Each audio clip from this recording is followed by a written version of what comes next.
Fenomenin e shtëpisë më të famshme në Shqipëri tani më e dim të gjithë se kush është. Po bëhet fjala për Gjestin, që tani publiku ka 6 muaj që e njeh nga afër 24 orë. Së fundmi, disa nga banorët e fshatit ku Gjesti është rritur janë shprehur me fjalat më të bukura për këngëtarin, duke treguar edhe për vështirësitë e tij të shumta. Sipas banorëve të fshatit të Gjestit, ai që në fëmijëri kishte punuar për të ndihmuar familjes së tij dhe puna e parë që kishte bërë ishte ajo që ka pastruar vetura. Kujtojmë se këngëtari shumë herë ka treguar se synimi i tij është që gjithmonë t'i ndihmojë familjes, duke ditur se çfarë ka kaluar në moshë fare të re.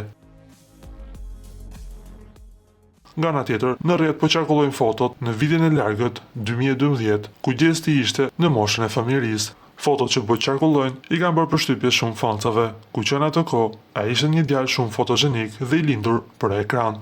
Na duhet t'ju kujtojmë se Gjesti është shumë pranë finales të shtëpisë më të famshme në Shqipëri dhe ai është favorit për të fituar këtë garë.